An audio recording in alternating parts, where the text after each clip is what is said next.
अस्सलामुअलैकुम वरहमतुल्लाहि वबरकातुह। दोस्तों, आप लोग कैसे हैं? उम्मीद है कि आप सभी हजरात खैरियत से होंगे।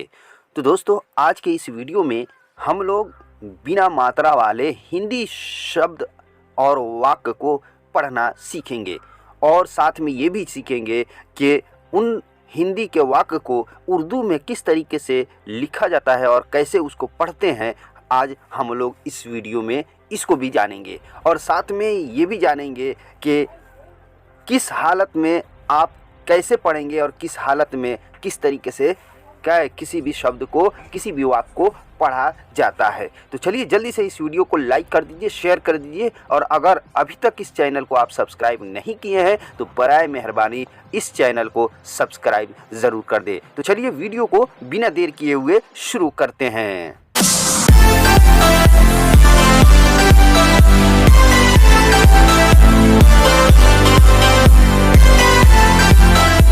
और एक बात ये भी जान लीजिए, ये जो है ये शब्द के ऊपर में ये जो लाइन खींचा गया है, ये वाला, ये अलग अलग जो लाइन खींचा गया है, किसी में छोटा लाइन किसी में बड़ा लाइन खींचा गया है। ये लाइन खींचने का मतलब क्या होता है, लाइन क्यों खींचा जाता है, आज इस वीडियो में इसके भी बारे में बताऊंगा जो आपने इससे पहले किसी भी, ये चाहे आप YouTube पर किसी भी वीडियो में, किसी के भी वीडियो में आप इसके बारे में, इस लाइन के बारे में नहीं जाने होंगे और किसी ने नहीं बताया होगा कि आखिर में ये ऊपर अक्षर के ऊपर ये लाइन क्यों खींचा जाता है, ये लाइन क्यों बनाया जाता है।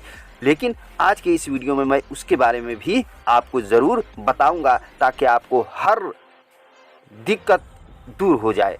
तो चलिए पहले हम उस लाइन के बारे में जान लेते हैं। ये जो लाइन है इसको लाइन बोलते हैं। ये लाइन जो अक्षर के ऊपर खींचते हैं, इसका सिर्फ और सिर्फ एक वजह है कि वह यह है कि लाइन के नीचे जितने भी अक्षर होंगे उन तमाम अक्षर को एक साथ मिलाकर पढ़ा जाता है। जैसे हमने क ल लिख दिया, फिर म लिख दिया, फिर ल लिख दिया, फिर न लिख दिया, फिर ल लिख दिया। ठीक, अब इतना अक्षर लिखा है, 1 2 3 4 5 6 अक्षर मैंने लिखा है, लेकिन इसके ऊपर ये लाइन नहीं खींचा है तो आपको पढ़ने में दिक्कत बहुत होगी। ये सोचने पर मजबूर हो जाएंगे कि आखिर किन किन अक्षर को एक साथ मिलाकर हम पढ़ें और किन अक्षर को अलग पढ़ें, इससे दिक्कत हो जाएगी। लेकिन इसी में अगर हम लाइन खींच देते हैं, जैसे मिसाल के तौर पर ये क है और ये ल है, क और ल के ऊपर लाइन खींच देते हैं, जैसे ये दो अक्षर के ऊपर जो मैंने लाइन खींच दिया, तो अब ये बिल्कुल बात समझ में आ जाएगी कि अब लाइन के ऊपर के जितने अक्षर पर हैं उन अक्षर को एक साथ मिलाकर पढ़ें। जैसे ये क पर है, ठीक, और ल पर है, दो अक्षर पे है तो इन दो ही अक्षर को एक साथ पढ़ना है, तो इसको पढ़ेंगे क ल कल। ठीक, क ल कल। अब इसको ये म है, ल है, न है, न ल है, अब इनको चार अक्षर है तो अब कितने अक्षर को एक साथ मिलाकर पढ़ेंगे। तो जब तक लाइन नहीं खींचा जाएगा जब तक आप नहीं सही से समझ पाएंगे। तो ये मैंने जो है दो अक्षर के ऊपर मैंने लाइन खींच दिया, ठीक, इन दो अक्षर के ऊपर लाइन खींच दिया। तो ये लाइन खींचने का मतलब ये हुआ कि इन दो अक्षर को क्या है, एक साथ पढ़ना है और इस दो अक्षर को एक साथ पढ़ना है। ठीक, तो बात समझ में आ गई। लाइन खींचने का मतलब यही होता है कि उस लाइन के नीचे जितने भी अक्षर होंगे, चाहे 4 हो, 5 हो, 6 हो, उन सभी को एक साथ मिलाकर पढ़ा जाता है। ठीक, तो चलिए अब हम लोग जो है हिंदी शब्द को, हिंदी वाक्य को पढ़ना सीखेंगे और फिर साथ में जो है उसको उर्दू में ट्रांसलेट भी करना, उर्दू में क्या है, अनुवाद भी करना सीखेंगे। अब देखिए, एक तो ये है कि आपको वाक्य पढ़ना कुछ न कुछ आता होगा और नहीं तो बिल्कुल वाक्य आपको पढ़ना नहीं आता होगा, बल्कि ये ज़रूर आता होगा कि आपको अक्षर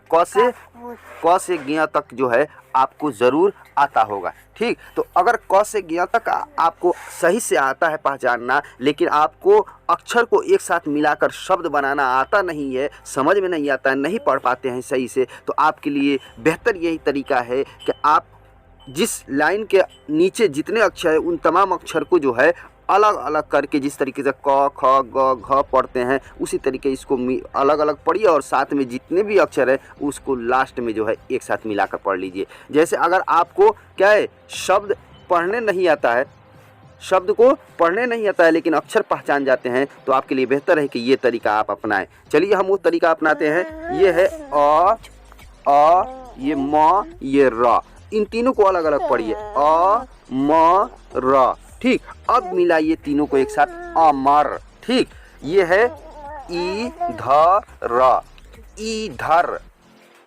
आ कलम, कलम, पकड़, पकड़। ठीक, इस तरीके से अगर आप पढ़िएगा कि जितने लाइन के नीचे जितने अक्षर हैं उन तमाम अक्षर को अलग अलग नाम रखिए और रखने के लास्ट में जो है क्या है, उन अक्षरों को एक साथ मिला करके एक शब्द बना लीजिए और उसके बाद में जो है पूरे वाक्य को एक साथ पढ़िएगा। ठीक, और अगर आपको कुछ आता है पढ़ने, कुछ आता है, कुछ गलती होता है, तो आपके लिए बेहतर ये है कि आप जो है तीनों अक्षर को एक साथ एक बार ही पढ़िए। इसको पढ़िए, अमर, इधर, आ कलम, पकड़।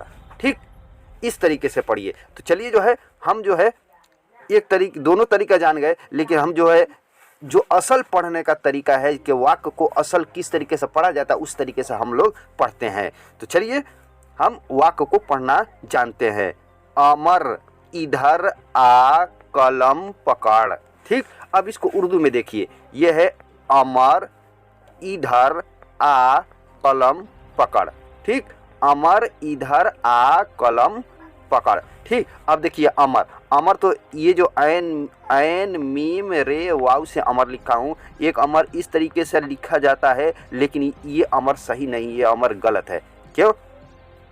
इसलिए कि ये जो है अमर जो है ये नाम है, ये नाम है, और नाम जो अमर नाम जो लिखा जाता है ये लिखा जाता है ऐन मीम रे वाव से। ठीक, और अगर इसमें से वाव ये हटा दें तो ये इसको पढ़ेंगे ऐन मीम रे बचेगा तो इसको पढ़ेंगे उमर। ठीक, ये बात समझ में आ गई।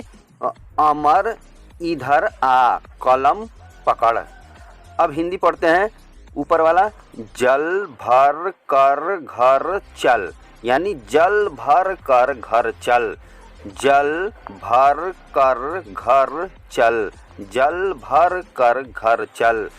अब नीचे वाला देखते हैं, शहद चख कर मन भर। ये जो लाइन जो मैंने ये आकार की तरह ये खींचा है, इसका मतलब ये है कि इससे पहले जो जितने भी शब्द हैं वो सभी एक साथ हैं। तो यहाँ से लेकर के यहाँ तक एक साथ एक शब्द एक साथ जो है ये चंद शब्द मिलकर के एक वाक्य बना है। शहद चख कर मन भर, ये सभी एक वाक्य है।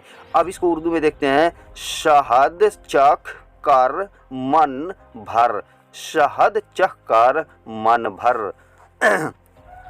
अजय, इधर उधर मत कर।